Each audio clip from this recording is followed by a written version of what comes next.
ನಮಸ್ಕಾರ, ಶುಭ ಸಂಜೆ ಪ್ರೀತಿಯ ವೀಕ್ಷಕರೆಲ್ಲರಿಗೂ ಸಂಕಲ್ಪ ಸಿದ್ಧಿ ವಿಶೇಷ ಕಾರ್ಯಕ್ರಮಕ್ಕೆ ಆತ್ಮೀಯ ಸ್ವಾಗತ ಹೇಳ್ತಾ ಇರೋದು ನಾನು ಅನುಷಾ. ಇನ್ನು ಕಾರ್ಯಕ್ರಮದಲ್ಲಿ ನಿಮ್ಮೆಲ್ಲರ ನೆಚ್ಚಿನ ಅಚ್ಚುಮೆಚ್ಚಿನ ಸ್ಪಿರಿಚುವಲ್ ಗುರು ಡಾಕ್ಟರ್ ವಿಷ್ಣುದತ್ತ ಗುರುಜಿ ಅವರಿದ್ದಾರೆ. ಗುರುಗಳನ್ನ ಕಾರ್ಯಕ್ರಮಕ್ಕೆ ಬರ್ಮಾಡ್ಕೊಳ್ಳೋಣ. ನಮಸ್ತೆ ಗುರುಗಳೇ, ಕಾರ್ಯಕ್ರಮಕ್ಕೆ ಭಕ್ತಿಯ ಸ್ವಾಗತ. ಪ್ರತಿನಿತ್ಯ ಕೂಡ ನಮಗೆ ಹಲವಾರು ವಿಚಾರಗಳು, ವೇದ, ಶಾಸ್ತ್ರ, ಪುರಾಣ, ಜ್ಯೋತಿಷ್ಯ, ವಾಸ್ತು, ಪರಿಹಾರಗಳ ಬಗ್ಗೆ ಸರಳವಾಗಿರುವಂಥ ರೆಮಿಡೀಸ್ನ ತಿಳಿಸ್ತಾ ಇದ್ದೀರಾ. ವೀಕ್ಷಕರ ಪರವಾಗಿ ತಮಗೆ ಧನ್ಯವಾದಗಳನ್ನ ಹೇಳೋದಕ್ಕೆ ಇಷ್ಟಪಡ್ತೀನಿ. ಇನ್ನು ಇವತ್ತಿನ ಪ್ರಶ್ನೆ ಏನು ಅಂದರೆ, ತುಂಬ ಜನಕ್ಕೆ ಅವ್ರವ್ರದ್ದೇ ಆಗಿರುವಂಥ ಕನಸುಗಳಿರುತ್ತೆ. ಎಲ್ಲೋ ಒಂದು ಕಡೆ ಒಬ್ರು ಗಾಡಿ ತೊಗೊಳ್ಬೇಕು ಅಂತಿರ್ತಾರೆ, ಇನ್ನೊಬ್ರು ಮನೆ ತೊಗೊಳ್ಬೇಕು, ಅಥವಾ ನನಗೆ ಮದುವೆ ಆಗಬೇಕು, ಬೇಗ ಅಂದ್ಕೊಂಡಿರೋಂಥ ಕೆಲಸ ಸಿಗಬೇಕು ಅಂತ. ನಮ್ಗೆ ಈ ರೀತಿ ಕೆಲಸ ಆಗಬೇಕು ಅಂದಾಗ ನಾವು ಅದ್ರ ಬಗ್ಗೆನೇ ಯೋಚನೆ ಮಾಡ್ತಾ ಇದ್ರೆ ನಮಗೆ ಸಕ್ಸಸ್ ಅನ್ನೋವಂಥದ್ದು ಸಿಗುತ್ತಾ? ಅಥವಾ ಆ ಸಕ್ಸಸ್ ಮಾಡ್ಕೊಳ್ಬೇಕು, ಅಂದ್ಕೊಂಡಿದ್ದು ಸಾಧಿಸಬೇಕು ಅಂತಂದರೆ ನಾವು ಯಾವ ರೆಮಿಡಿ ಫಾಲೋ ಮಾಡಬೇಕಾಗತ್ತೆ? ಓಂ ವಿಶ್ವಸ್ಮೈ ನಮಃ. ಆ ಪ್ರೀತಿಯ ಬಂಧುಗಳು, ಅದು ನಿಮ್ಮ ಕನಸು. ಕೆಲವು ಕನಸುಗಳನ್ನ ಹೇಳ್ಕೊಳ್ತಾರೆ, ಇನ್ನು ಕೆಲವು ಕನಸುಗಳನ್ನು ಹೇಳ್ಕೊಳ್ಳೋಕ್ಕಾಗಲ್ಲ. ಆಮೇಲೆ ಕೆಲವರು ಹೇಳ್ಕೊಂಡು ಆಗೋದೇ ಇಲ್ಲ ಅಂತೇಳಿ ಮೌನವಾಗಿ ಮಾಡಲಿಕ್ಕೆ ಹೋಗ್ತಾರೆ, ಅವು ಮುರಿದು ಕೂಡ ಬೀಳ್ತವೆ, ಸಕ್ಸಸ್ಸು ಆಗಲ್ಲ. ಯಾಕಂದರೆ ಪಾರ್ಟ್ನರ್ಶಿಪ್ಪಲ್ಲಿ ಕೆಲವು ಬಿಸ್ನೆಸ್ ಮಾಡಿರ್ತಾರೆ. ನೀವು ಹೇಳಿದಾಗ ವೆಹಿಕಲ್ ತೊಗೊಳ್ಬೇಕು ಅಂತಿರುತ್ತೆ, ಅವರವರ ಕನಸುಗಳು ಯಾವುದೇ ವೆಹಿಕಲ್ ಆಗಿರಲಿ ತೊಗೊಳ್ಳೋಂತಿರ್ಬೋದು. ಅಂತಹ ಕನಸುಗಳು ಏನು ಪಡೆದುಕೊಳ್ಳಬೇಕಾದರೂ ಕೂಡ ನೀವು ಹೇಳಿದಾಗೆ ಪದೇ ಅದನ್ನು ನೆನಪು ಮಾಡಿಕೊಳ್ಬೇಕು.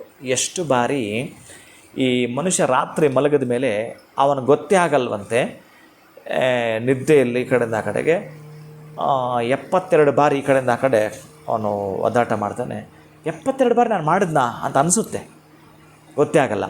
ಈ ಒಂದು ತುತ್ತು ಅನ್ನವನ್ನು ಬಾಯಿಗೆ ಇಟ್ಕೊಳ್ಬೇಕಾದ್ರೆ ಎಷ್ಟು ಬಾರಿ ಅದನ್ನು ಜಗಿಯಬೇಕು, ಎಷ್ಟು ಬಾರಿ ಅದನ್ನು ಅಗಿಯಬೇಕು, ಚೆನ್ನಾಗಿ ನುಣ್ಣಗೆ ಅದು ಒಳಗಡೆ ಇರ್ತಕ್ಕಂಥ ಒಳಗಡೆ ಏನು ಹಲ್ಲುಗಳಿಲ್ಲ.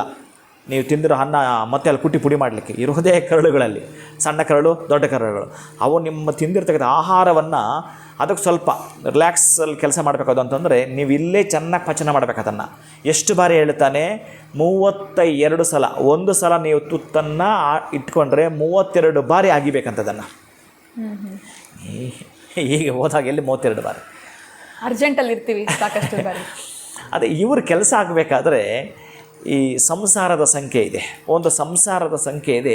63 ಬಾರಿ ಒಂದು ದಿನಕ್ಕೆ ಜ್ಞಾಪಕ ಮಾಡ್ಕೋಬೇಕು, ನಾನು ಈ ವಾಹನವನ್ನು ತೆಗೆದುಕೊಳ್ಳಲೇಬೇಕು, ನಾನು ಇದರ ಸಕ್ಸಸ್ ಕಾಣಬೇಕು, ಅಥವಾ ನಾನೊಂದು ಜಾಗವನ್ನು ತೆಗೆದುಕೊಳ್ಳಬೇಕು, ಅಥವಾ ನಾನು ಅವರನ್ನೇ ಮದುವೆ ಆಗಬೇಕು. ಮನಸ್ಸಲ್ಲಿ ಏನಿರುತ್ತೋ ಅದಕ್ಕೆ ಸಂಬಂಧಪಟ್ಟದ್ದನ್ನು ಮಾಡಿಕೊಳ್ಬೇಕಾದ್ರೆ 63 ಬಾರಿ ಸಚ್ಚಿಂತನೆ ಇರಬೇಕು. ಇದರ ಜೊತೆಗೆ ಈ ಪಕ್ಷಿಗಳು ಗೂಡು ಕಟ್ಟಿರ್ತವಲ್ಲ, ನಾನೆಲ್ಲೋ ಒಂದು ಕಡೆ ಆಶ್ರಮಕ್ಕೆ ಮಕ್ಕಳಿಗೆ ಆಶೀರ್ವಚನೆ ಮಾಡಲಿಕ್ಕೆ, ಅದು ಯಾವುದೋ ಒಂದು ಕುಟೀರ, ಒಂದು 100 ಮಕ್ಕಳಿದ್ದಾರೆ, ವೇದಾಧ್ಯಯನವನ್ನು ಮಾಡ್ತಾ ಇದ್ದಾರೆ ಮಕ್ಕಳು. ಆ ಮಕ್ಕಳಿಗೆಲ್ಲ ಕೂಡ ಆಶೀರ್ವಚನವನ್ನು ಮಾಡಿ ಅಕ್ಷರಾಭ್ಯಾಸವನ್ನು ಮಾಡಬೇಕು ಅಂತ ಹೊರಟಾಗ ಅಲ್ಲೆಲ್ಲ ಮಾಡಿ ಬಂದೆ. ಇನ್ನು ಸ್ವಲ್ಪ ಅಲ್ಲೆಲ್ಲ ಆ ಕಾಂಪೌಂಡ್ ಅಕ್ಕಪಕ್ಕ ಎಲ್ಲ ಮರಗಳಿದ್ವು. ಆ ಮರ ಗಿಡಗಳಿದ್ದಾಗ ಈ ಪಕ್ಷಿಗಳು ಗೂಡು ಕಟ್ಟಿರ್ತವೆ. ಆ ಗೂಡುಗಳು ಬಹಳ ಇತ್ತು, ನಮಗೆ ಗೊತ್ತಿಲ್ಲ ಇಲ್ಲಿ ಗೂಡಿರುತ್ತೆ ಅಂತ. ಸರಿ, ಎಂತ ಮಾಡೋದು? ನನಗೂ ಕೂಡ ಮೇಜರಾಗಿ ತಲೆಯಲ್ಲಿ ಏನೋ ಒಂದಿರುತ್ತೆ. ಅದನ್ನು ಯಾವುದೋ ಒಂದು ಹೊರದೇಶಕ್ಕೆ ಸಂಬಂಧಪಟ್ಟದ್ದು, ಯಾರಿಗೋ ಒಬ್ಬರಿಗೆ ವೀಸಾ ಬರೋದ್ರಲ್ಲಿ ಪೋಸ್ಟ್ಪೋನ್ ಆಗುವಂಥದ್ದು ಮತ್ತು ಇನ್ನೊಂದು ಏನೋ ಅಡಚಣೆ ಆಗ್ತಾಯಿತ್ತು. ಅದರ ಬಗ್ಗೆ ಅಂದುಕೊಳ್ತಾ ಇದ್ದರೂ ಕೂಡ ಯಾಕೋ ಅದು ಸ್ವಲ್ಪ ಹಿನ್ನಡೆ ಆಗ್ತಾಯಿದೆ. ಎಸ್, ಇದಕ್ಕೆ ಇಲ್ಲಿ ಪರಿಹಾರ ಸಿಕ್ತು ಅಂತೇಳಿ ಅದನ್ನು ನಾವು ಅಂದುಕೊಳ್ತಿರ್ಬೇಕಾದ್ರೆ ಭಗವಂತ ದಾರಿ ತೋರಿಸ್ತಾನಂತೆ. ಅಂತಹದ್ರಲ್ಲಿ ಎಲ್ಲಿಯಾದರೂ ಕೂಡ ಪಕ್ಷಿಗಳು ಗೂಡು ಕಟ್ಟಿರ್ತಕ್ಕಂತಹ ಜಾಗದಲ್ಲಿ ನಿಮಗೆ ಅದು ಎಟ್ಕೋ ರೀತಿ ಏನಾದ್ರು ಇತ್ತು ಅಂತಂದರೆ, ಮತ್ತು ಪಕ್ಷಿಗಳಿಗೆ ತೊಂದರೆ ಕೊಟ್ಟು ಅದನ್ನು ಮಾಡಬೇಡಿ. ಅಕ್ಕಪಕ್ಕ ಬೇಕಾದರೆ ಒಂದು 5-6 ಎಲೆಗಳು ಇಟ್ಬಿಟ್ಟು ಹಾಲಿಂದ ಮಾಡಿರ್ತಕ್ಕಂಥ ಹಾಲು ಕೋವಾ ಅಂತಾರಲ್ಲ, ಆ ಹಾಲು ಕೋವಾ ಅಲ್ಲಿ ಇಡಿ, ಅಥವಾ ಗೂಡಲ್ಲಿ ಸಾಧ್ಯ ಆದರೆ ಆ ಗೂಡಲ್ಲೂ ಇಡಿ.